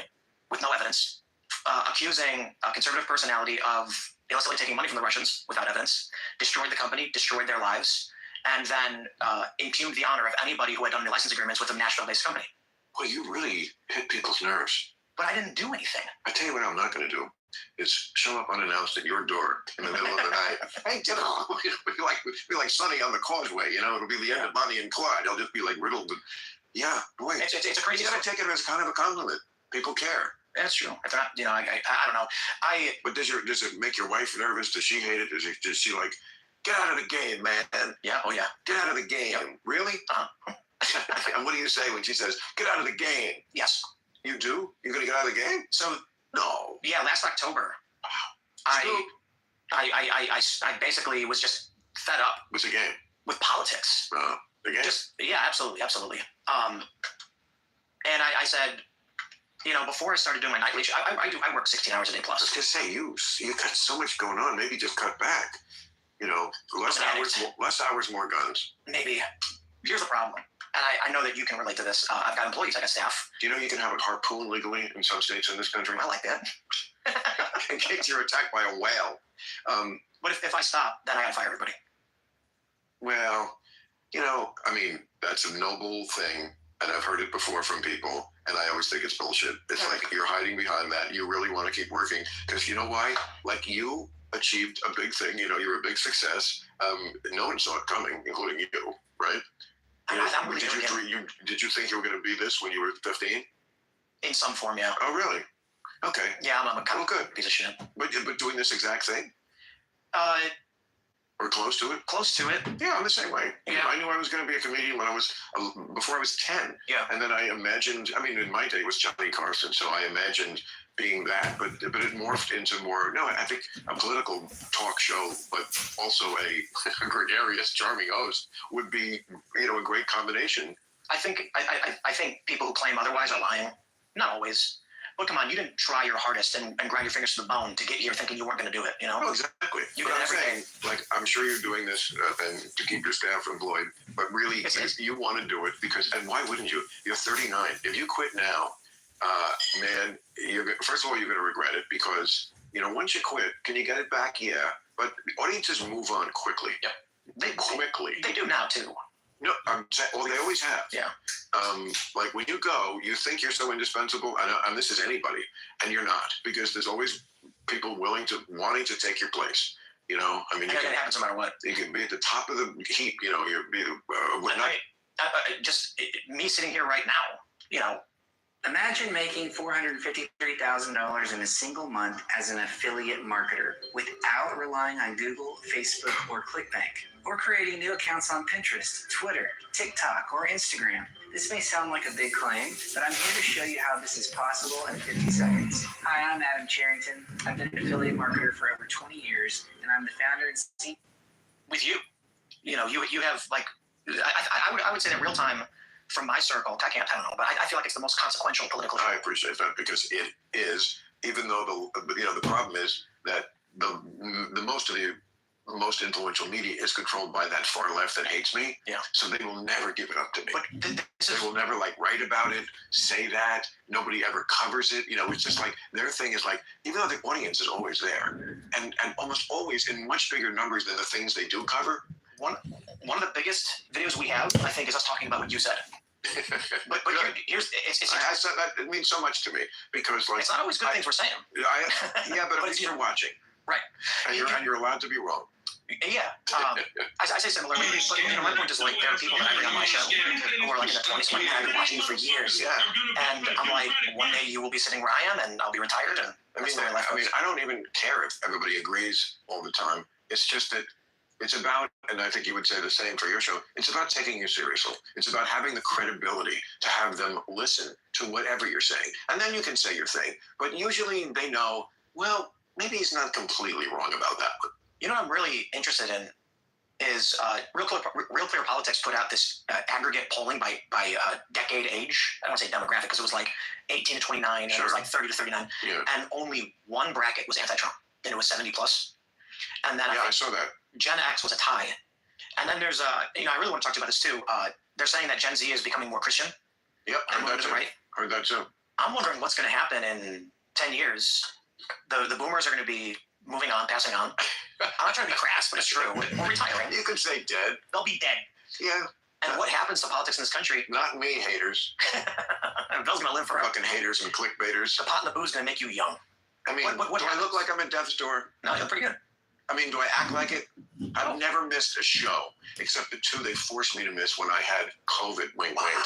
They forced me because, of course, I could have contaminated, and the entire city could have died. I think I would have died, to be honest. You what? I got real sick. Pussy. Yep. And then Joe Rogan saved my life. How? Ivermectin? No, well, technically. So I had called the hospital because my temperature was low. And I was shaking really bad, and I was like really bad pain. I would say the worst pain I've ever had. Okay, why are you in such bad health to begin with? Because unless you're in bad health, I was fatter. That's it. I always said that about COVID. Who does it kill? Fat people and very old people. I'm sorry, but that's just the truth. That's just the truth. No, obviously it could kill anybody and blah blah blah, and we should protect. We should, the most vulnerable. But that's who would kill. That's what the bug me about. Like all of our medical profiles are unique. That's why I don't like one size fits all diagnoses. They were banning people off social media, shutting down anybody who brought it up. It was a weird time, and it still is weird. And I don't know. But Random is brought to you by the audio marketing gurus at Radioactive Media. Recently ranked number 20 on Inc. magazine's list of the fastest growing private companies in the business. Text Random to 511-511. If you're 511, just up the game. What are you going to do? Be a farmer? Be a rancher? Yeah, maybe. Well, so I'm not. I mean, really? it's not just about that. There's people who, they have livelihoods here. They've moved to the area, like Maryland, DC area. But it's, the conversation I've had with Allison is I could stop doing the nightly show, which currently it's typically the second biggest live stream news. It's the biggest live stream news podcast. But Steven Crowder's bigger than us, but he's comedy news. If we want to look up together, we're number 2. We both feel guilty about saying, stop doing this show with a massive audience so that we can go and have, we're rich, we can go do whatever we want. We can just go skiing whenever we want. We can fly to South America and go skiing any time of the year. We feel guilty about that. We both kind of agree on that. It's so fucked up. Why do you feel guilty? I don't know. I think it's like we were afforded this luxury and comfort. Oh, for fuck's sake, get over it. Just enjoy it. Christ, you could be fucking in the hospital. You could be in the hospital with leukemia or some shit. You're lucky. You're lucky in some ways. You also worked for it, and this is your fate, and you have it. And trust me, you're not going anywhere. You can go through these permutations in your mind, but at the end of the day, something on your shoulder is going to say, you know what? Let's make hay while the sun shines, and then we can go skiing in South America. Because, you don't know how long it's going to last. Popularity. The more you get, the more you have in the bank. It's good. I mean, if you really skyrocket to ultimate sort of fame, people never forget you. I mean, look at Britney Spears. She hasn't put out a record in 20 years, Don't let it go. and people are still very interested. But I think that's going away. Looking at everything you have, and you're talking about the Mets and all this stuff. I think because of there's 2 phenomena that I think are going to break this. One is the decentralization of media through the internet, but also the lack of new news. Wait, break what? Everybody wants to know what you think about things. Good, thank you. I don't, but it is true. I go to some of these media reporting websites and entertainment websites, and it's not just that Trump did something; it's how you thought about it. Oh, good. It's you, Ann Coulter, and Joe Rogan almost always. Interesting. I don't know that we have that in 10 or 20 years. So I'll break it down entertainment-wise. Really, you don't think there'll always be people who not other like humans would? Not the way you guys are. Yeah. So Timcast IRL, we do maybe 700,000 to 800,000 viewers per night, which is nothing compared to where Anderson Cooper was 20 years ago. It's decentralizing, it's changing. And so we have a big audience. People talk wow, you've got this really big show. And I'm like, yes, but there's 50 other shows now that are comparable. And also, just to put it, okay, how many adults are there in America? About 280 million, right? Gen Alpha's. Okay, but I'm just saying, of all the adults who could be doing something, if it's 280 million and 700,000 to 800,000 are doing something, that's compared to how many it could be. To your point, right? Here's a factor. TV shows used to get a share, which is the percentage of there's a rating and a share. Yeah. One is the percentage of people who are doing anything. They could be watching TV, they could be masturbating, they could be playing tennis or ping pong, and the other is just a percentage of the people who are actually watching TV. Yeah. So a share is a smaller number because again, it's among the people who could be doing anything. And TV shows sometimes used to get a 40 share. 40. Like 40% of the country who could have been doing anything were watching the Wild Wild West. I mean, that is this is your point. No, like exactly. it's so much more bifurcated now. So I'll give you an example. I was at a bar, and I went to the jukebox and I put in Bohemian Rhapsody. And what happened? Everyone in the bar started singing. 100%. Everybody knows that one. The next song that came on, I didn't even know what it was. It was hip hop R&B. Everybody broke apart. And so back when we had very few radio stations and very few television channels, they had to be very selective about what they promoted, but they promoted to, like you said, like 40 million people, who knows? So you had that time period. Now for us, I think that combined with the lack of new people. So Gen Alpha is about 40 million, and they're expecting that if we what age are we talking about? This is 0 to, I think, 13 years old. So the one coming up. Yeah, so Gen Z just finished, or Gen Z finished a while ago. I think it was like 2010 or something. No. 2012. I think Gen Z ended. Gen Z just began. Gen Z is like 97 to 2012, I think. Yeah, Gen Alpha is 2013 to 2025. Oh, okay, right. So we're going from when they're born. Right. Yeah, right. So we don't really count what they're thinking until they're at least a teenager. So they laughed at me when I tried that pink salt recipe I saw in a short video, but just 2 weeks later, they had no idea I was the same woman. Ladies, just head to your kitchen.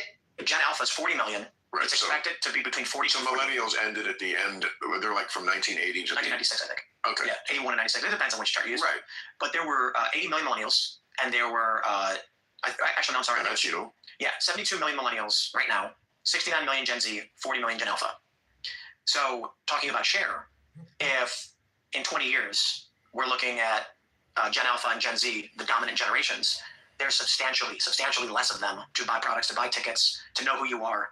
And there's an increasing competition from decentralization of media.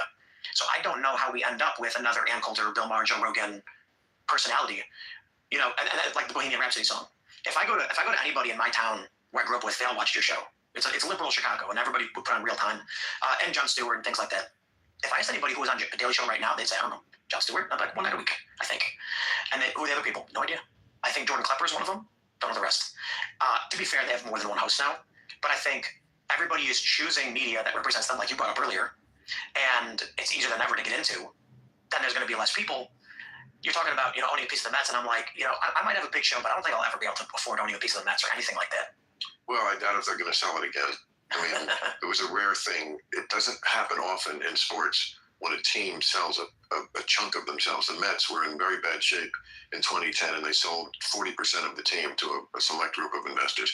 That doesn't happen. Billionaires sell the whole thing to each other.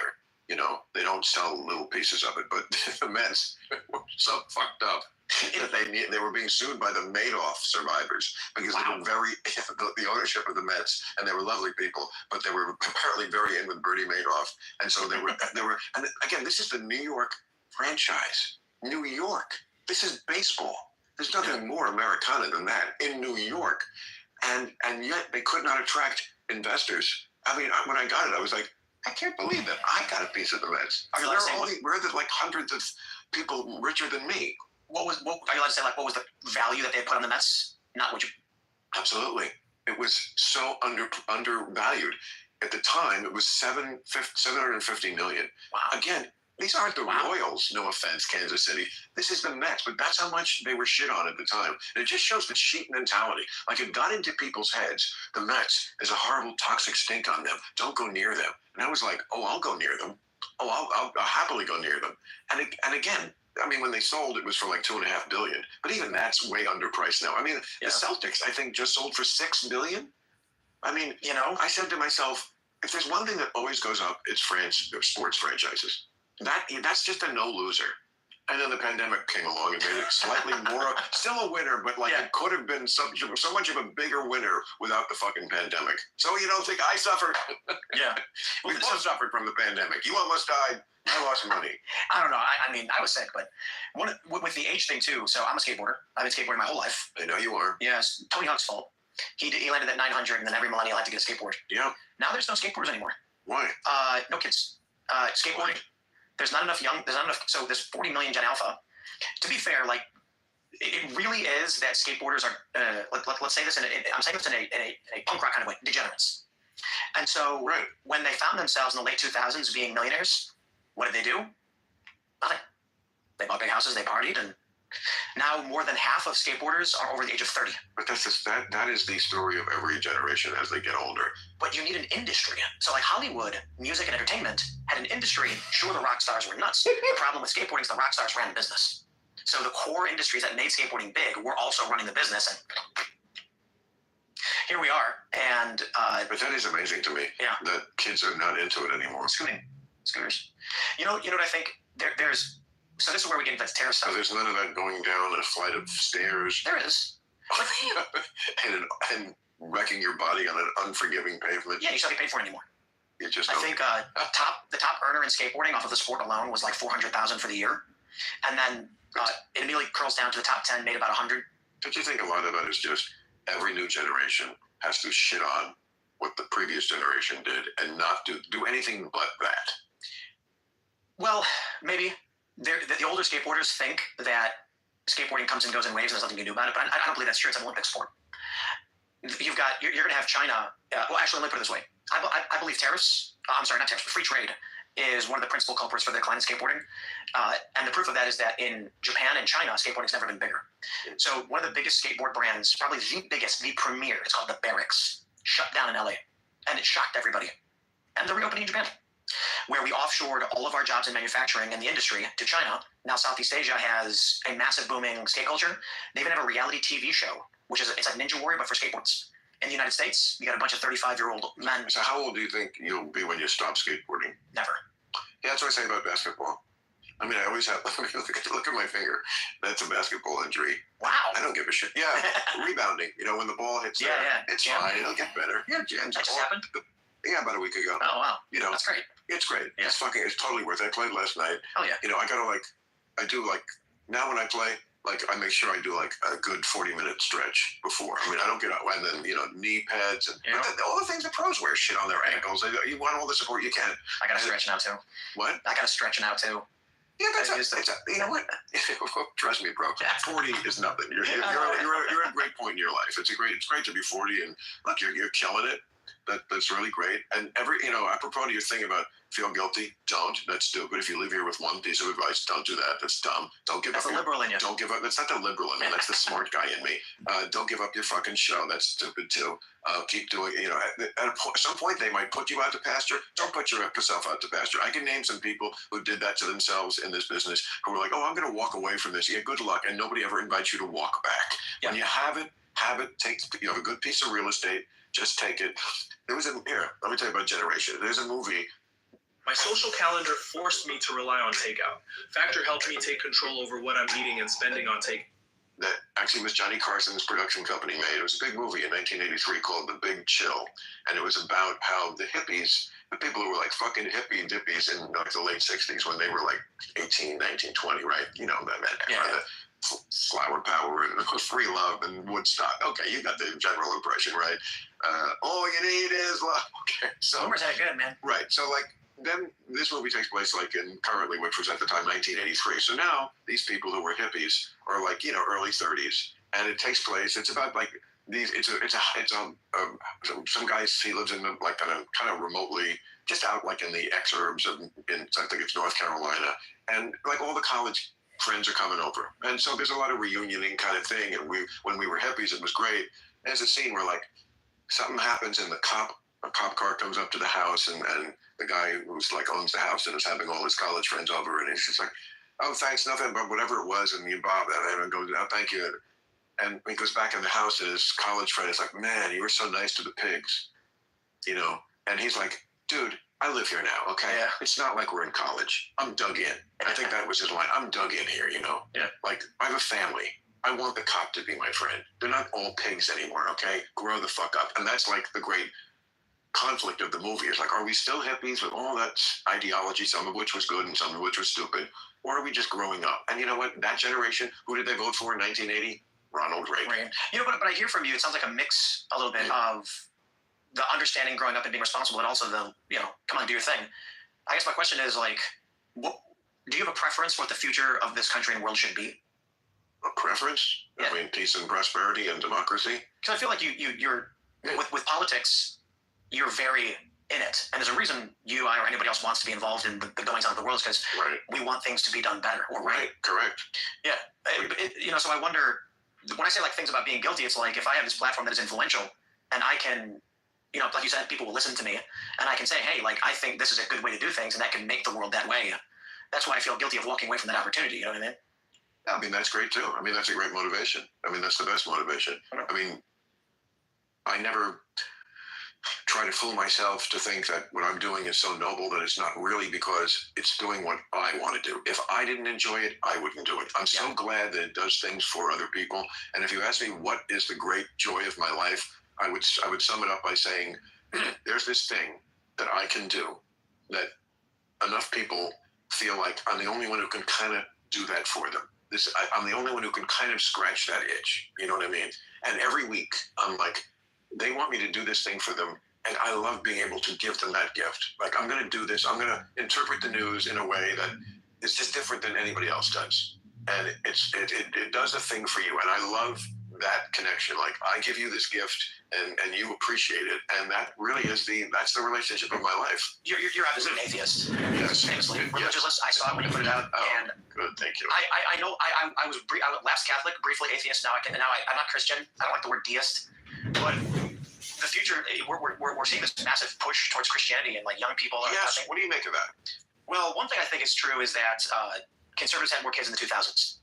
I know a lot of people want to claim these ideological victories where they say like we've read billion people, and I've pointed this out for years. No, just in like 2003, there were a couple studies that came out saying that liberals were having less kids than conservatives. Well, 20 years later, what do you expect to see? There's going to be more conservative people than liberal people just because the parents had kids. Right. I do think also that. One of the more interesting trends, however, is that among Gen Z, irrespective of that, there's been a rightward ideological shift among men. And I think this has to do with contemporary politics, movies, games, culture, etc. And also men feeling that they were targeted unfairly. There is a lot of toxicity in being maleness. Some of that we can't control. Some of that is just how we're born. We were drawn that way. Boys are going to be more rambunctious in school. They're going to be harder to discipline. Yeah. They're going to have more excess energy. And we kind of we went like we do with everything, went overboard and made it seem sometimes like maleness itself was on trial. It was like a race to the bottom. So it's not, what? It was a race to the bottom of all these different cultural elements trying to one up what was wrong with masculinity. Yeah, kind of. So it's not surprising that they would run to Trump. Yeah. They would run to the guy. I mean, it's kind of like, why do cops vote for Trump? Well, the guy who's like, out there saying they're not the enemy, and they're not. I mean, there are things that obviously should be criticized about the police too, which Trump would never do, because he's always all in on one way. But I can totally understand if you're a cop, you feel very misunderstood, and you are, and you understand that you do something that the society needs, and they don't seem very grateful about it. Oh yeah, and yeah, so it's kind of similar to that. People, man, there's one prominent cop. I think this is Donut Operator. I could be wrong, so forgive me if I'm getting the guy wrong. But he was a cop, and I could be getting the guy wrong. But the thing that these cops deal with that people don't understand is they see these negative stories in the press all the time. And, this bad cop did a bad thing, let's lock him up, let's put him in jail. But my dad was a firefighter, and he told me when I was younger, he's like, never be a cop, because the things these guys deal with, Yeah. One day, like, you're getting a phone call about a domestic violence incident. You show up and some guy screaming in your face, spitting on you, swinging at you, and then you go and see a mother holding her dead son who got hit by a car in one day. And these people are just... They deal with this stuff all the time. Yeah. And then what happens is they go to a store where there's some minor altercation and they're not having it. And these cops are assholes, man. And it's like, that man just watched a child die and the mother scream. And now you're bothering him over some like petty BS at a supermarket. Right. So it is pretty brutal. But then I do think, I say this somewhat facetiously, ban the internet, get rid of social media. Because it puts people in these bubbles where they only see the bad thing. And I think it's making people go crazy. So we're talking about the younger generation, right? Here's one really interesting phenomenon in the political polarization. In the end of the 2000s on Facebook, the top content was police brutality. And there was one website that was one of the top global websites that only made articles about police brutality. Why? Hit all the other algorithmic points. Shock content, justice, anger. And so imagine you're 10 years old in 2010, and you go on Facebook. Maybe you're not supposed to, but you do. What do you find? BuzzFeed, Huffington Post, Mike.com, and they're blasting you with nothing but black man killed, unarmed black man killed. The reason they were doing this was So Facebook found that after around 300 friends or likes, the chronological feed becomes incomprehensible. And they wanted to make sure that people stayed on the page longer. So they created the algorithm. That's why if you post, I'm getting married, having a baby, you will appear on the top of everyone's feeds. It's true. Yeah, it works. Yeah. At the time, they did this intentionally, but they created an algorithm that if it got shared more, it got promoted more. And so what happened was, first that these websites like Huffington Post found that an article that said something like racist thing happens would get more shares. So they made more of it. Eventually, a great example is Mike.com, M-I-C. It started as a Ron Paul libertarian freedom website. It was trending on the internet, doesn't it? And then it turned into social justice, intersectional feminism, and police brutality because that was generating most of the shares on Facebook. So these younger kids who are 10 or whatever are inundated with nothing but this. What happens? There's a famous video where a guy goes to Venice Beach and he asks people, how many unarmed black men do you think were killed by police last year? And they say 1,000, 10,000. It was 9. I know. And it's because the media, or I should say social media, was propping up select stories over and over and over again. And where it gets crazy is even the same story every week. But let's look at what's behind that. What's behind that? ED has affected my confidence. I found hymns. The app is easy. What it is white guilt. There's a certain segment of the left that feels very bad about the horrible racist history of our country, which they themselves probably participated not at all in. Yeah. And they are just constantly doing things that they think are for someone else, but I think are for themselves. I completely agree. Yeah, I mean, it's a lot of self-flagellating themselves about the racial issue, which of course the history is appalling, and the present has problems too, racially in this country. Yeah. But they make it worse. Let's put it just in general. They make it worse, and it's really about how it's not about actually making any black lives better. Actually, that doesn't really happen from all their hyperventilating. It makes them feel a certain way. It makes them that's what people have to realize about that. Have you followed any of the Chicago stuff with Mayor Brandon Justice? You want to know what's really fascinating about that? He's worse than the last one. No, he's terrible. But you know how he won? White guilt. Yes, I understand. Well, wait, it's good. So I actually took the electoral map of vote breakdown by neighborhood, overlaid it with the racial breakdown per neighborhood, and what do we find? Every black neighborhood, their top 3 candidates were black. Even people who weren't front runners or polling anywhere near didn't matter. The black neighborhoods did not vote for any white guy or Latinos. The Latino neighborhood, guess what? Latino guys. The white neighborhoods, white guys. Except for one, the college liberal area of Loyola. Sure. They voted for Johnson. Yeah. And so even though Johnson was the election. That tipped it. Yeah. And so people thought there was this white dude that all of the suburbanites were going to vote for. Not the suburbanites, but it's Chicago, so it's not suburban. But like the outskirts in the Northwest. And he did really well. But when Loyola college liberals was the one area where it was predominantly white that voted for the black candidate, put it over the edge, and this is what you get. Yeah. Not real mad. Living here in California, trust me, the concept of liberal in theory, this is something I say very often. People who are liberals in theory, and then you see how they live, like terrible to the household help. Yeah. Like consider their assistants, because everyone out here has to have an assistant. They can't do anything for themselves. I mean, I do too, but I never call my assistant on the weekend or after hours. Most people here consider their assistant a 24/7 slave. That's what I mean about liberal in theory. Yeah, in theory you're a liberal, but like, how do you actually live your life? And of course, like very privilegey, and they absolutely hate privilege, but their whole life is sustained by the privilege of not having to be practical or knowledgeable about a lot of things, which they pontificate on and act like they're knowledgeable about. And also just, like many homes, like expensive vacations. I mean, it's not like they are, if you really feel that bad about it, switch houses with someone incompetent. Let them live here in your house, and you could live in their house, and then you'll feel better. This is a part of what I call wokeness. Everybody's always trying to define it some way. Right. But I define it specifically as cult-like adherence to the liberal orthodoxy. And the reason why I say that is because being in media and cultural spaces for the past 15 years watching all of this, the conservatives like to say it's DEI, it's race, but that doesn't explain support for certain institutions, support for war in Ukraine, doesn't explain the Me Too movement. These are all different things. It doesn't explain support for Islam particularly, which is the second biggest religion in the world. So it's not about critical theory or anything like that. It's about looking like you're virtuous. So these liberals who live the way you're describing it want to make sure that as they're seen outwardly to other liberals, they are perfectly in line with what is virtuous and right. We call it virtue signaling. But it can manifest into literally anything. Like, again, supporting the second largest religion in the world while claiming that they're oppressed, but massive. Well, I mean, there's so much to get into here. One is the word liberal, very fraught for me because I still think I'm a liberal. I think woke is a different thing. I agree. Yeah. I mean, but your example about Islam is completely right, and it's one of the main reasons why the far left started to really hate me is because I call out Islam as what it is, extremely illiberal. That's what's so ironic about liberals being so supportive of Hamas. It's because you're liberals, and these are the people. I'm sorry, but this ideology. Islam, even in its more benign forms, yes, I agree. The vast majority of Muslims, not terrorists, of course, but Islamists, which is the word we use to describe people who are not terrorists, but kind of agree with the things terrorists are doing and are for, that's a much higher number. That's many millions of people. And even the rank and file, I mean, most Muslim societies live under some form of Sharia law, which no Westerner who thinks that Hamas is so great could ever live under. Your fundamental rights that you take for granted here in America, you would not have. You know, I mean, all the protesters who are protesting in Gaza against Hamas, they've all been killed. They killed protesters. Women, I mean, do I have to say anything more than just if it was just that issue, how women are treated? Are you fucking kidding me? And the narrative is, when I talk to some of these academics, like the anti-woke people, they're like, well, it's because they say that, you know, Gaza is oppressed. And I'm like, sure, but they're siding with the second biggest religion in the world, which is authoritarian, fundamentalist. And, like, I don't care if you practice whatever religion you want to practice, it's fine.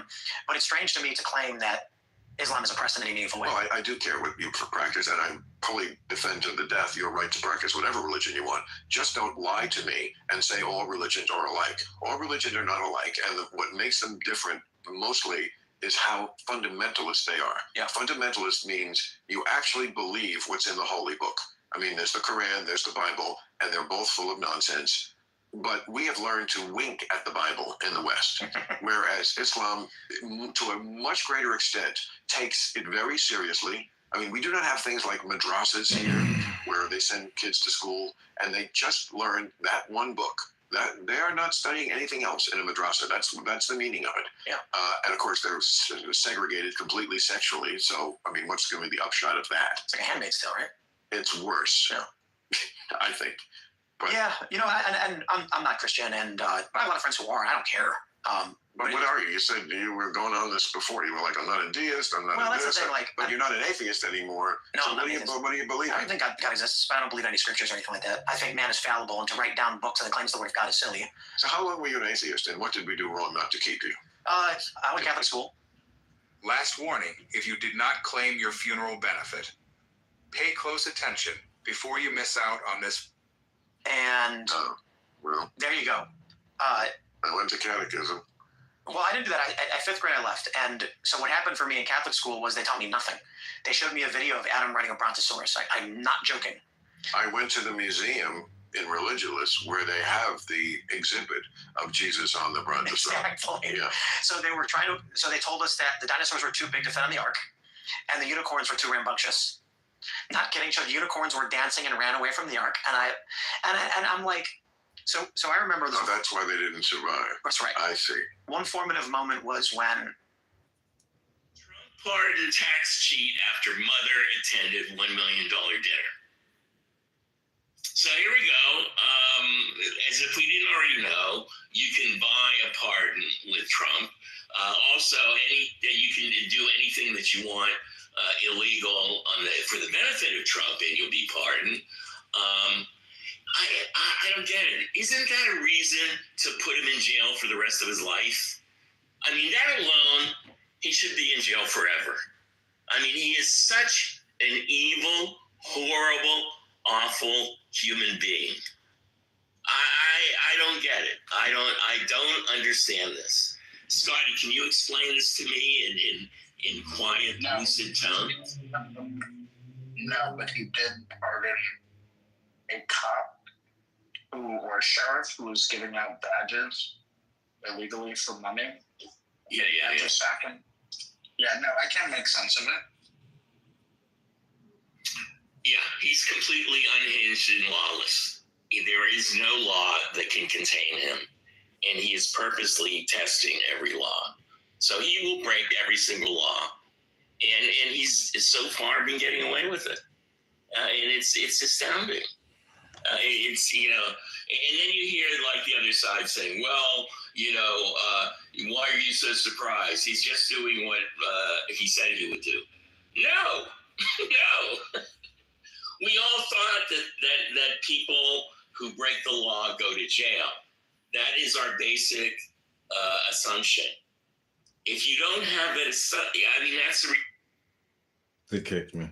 Thank God. I asked my 5th grade teacher. Can't argue with logic. All right. So the Big Bang we were learning it, 5th grade science. Really? Good for you. The Catholic school. And I asked my teacher if the universe was in a single point and then expanded outward. Is it possible that, I raised my hand and asked this, is it possible that at some point it stops and then comes back in? And she went, I don't know, moving on. And I was furious. Why? Who does know that? Nobody. It's called the Big Crunch Theory. And it was dismissed 100 years ago. So what pissed me off was, reflecting upon it, I genuinely wanted to know what they were trying to teach. And they couldn't teach me anything. So what did I do? I went on the internet and read to myself. And so immediately I'm like, fake. They have no idea what they're talking about. The religion is BS. I'm done. And so it wasn't like I was in 5th grade, I was 9 years old. But this is when I was like probably around 12 or 13 is when I was like, this is stupid.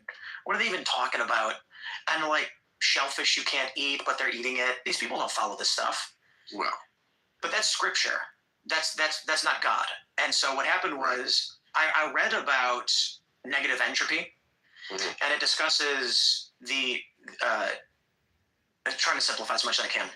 Everything tends towards entropy. Entropy being randomness. Everything tends toward randomness. To a certain degree, but at some point it will become uniformity in the heat of the universe. The way it was described to me when I took physics for poets at Cornell University was like if after 6 months you don't reorganize your sock drawer, it's a mess. That's entropy. And that happens in the universe. An egg breaking? Everything happens toward randomness, you know, and it's true. Like, you have to, in your own life, you have to constantly be retarding entropy, or else your life is a mess. And some people can live in a mess and clutter, and they like it. But that desk, you know, that we've all seen, where the tuna fish sandwich is under like 3 piles of. Yo, Manfinity. You know, from 2. Manfinity, are you available to speak?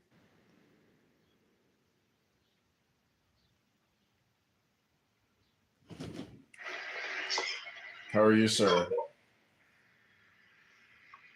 How are you? I'm well. How are you, sir? I'm good. I'm listening to Tim Pool and Bill Maher, but I was just in the room called Deep State Patriots, where every Trump is a lawbreaker, a liar, a fraud, a scammer, the worst of the worst. And so I'm trying to record their room to basically like expose their propaganda hypnosis. I don't know if you're available to go in that room and rebuke them, but it'd be a good opportunity. I would love to. Can you show me how to get to it? I'm trying to find it, but they have me blocked on all my accounts. I have like 5 accounts, and can you remind me who you are? I feel like I know you, but I can't remember you. I'm just a clown house user like you, fighting these ruthless liars and bullshit artists. Did we have any interactions in the past that you recall, or just No, on here together? nothing. Just like chilling and you know, fighting back against. So I was just at my nephew's swearing in ceremony for being an attorney, and here's a woman walking down the street with a big old black button that says "Fuck Trump." I said, "Oh, can I take a picture with you? You're my hero." I was like, "Oh my God, this woman's so deranged." Did you take the selfie? Someone took the picture for us. I have it. Yes. Oh my God. She said, "On the 15th, we have to band together. The monster is." Oh my! Would you go somewhere, please? You gotta put that as your PTR, dude. That's hilarious. Hold on one second. I'm in the car. Weeks ago, that some people live in that. I can't. I have to always retard entropy. But so that is negative entropy, which can only exist. Yeah. What is negative entropy? Exactly what you described. Oh, fixing it. Yeah. But that can only exist within a greater system of entropy. And so I'm reading this, and I started reading about how matter coalesces hydrogen becomes helium, it fuses the greater elements and things like that. The elements become compounds, becomes, chemical compounds, becomes single cellular life, becomes multicellular organisms. I kind of view it like on top of that. You can order almost anything off of the internet these days. So why aren't you doing the same with your contact lenses? Seriously, I remember fire. Yo, Ben, I don't know if you can go in the hallway and try to find this room. Not Ben, I mean Manfinity. His name is Ben Mendelsohn, and he's just so fucking retarded. I mean, if you can find that room in the hallway, it's called Deep State Patriots.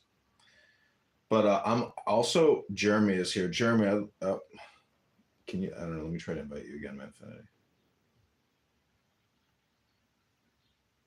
But I would love for you to be a guest on my podcast, if you're available to speak for 30 minutes to talk about your experience, being like a social audio communicator on Clownhouse. Yeah, I don't know. I can't invite you up for some reason. It says user has already, I don't know. You might have to try to leave the room and come back.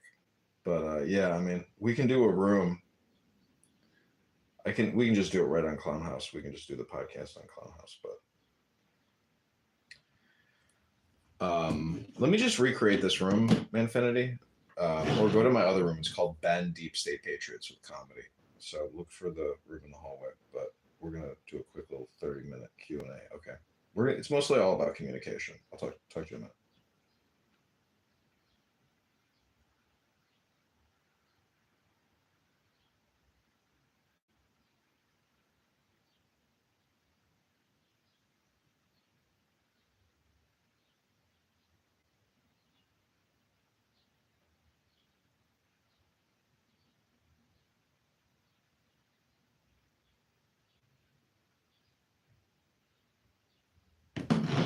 Okay, this is Ben Deep State Patriots stream. We're trying to psyop them. Dr. Australia, welcome.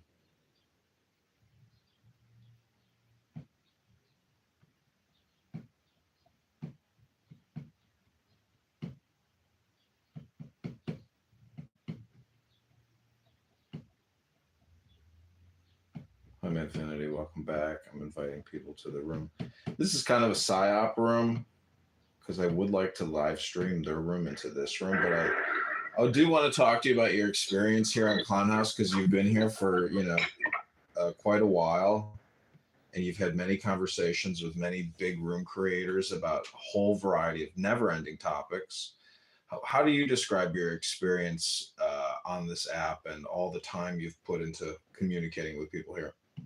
Wow, putting me in the interviewee chair. Okay, my experience off the cuff has been, for me, it's been an outlet for me because I used to get into it with people in my life, in my real life, about politics. So this is a great escape for me. I don't have to get into it with people in my personal life. I come on here, it's been an outlet to express myself. It's been an outlet to engage with the other side. And it's been a learning experience. I put it under the category of a learning experience. I learned the depth of derangement that exists in the world of, hate Trump.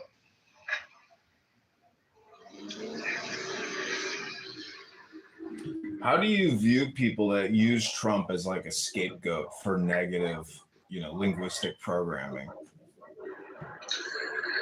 I think there's a range there. There's people who just have bought whole line and sinker the idea that Trump is a monster.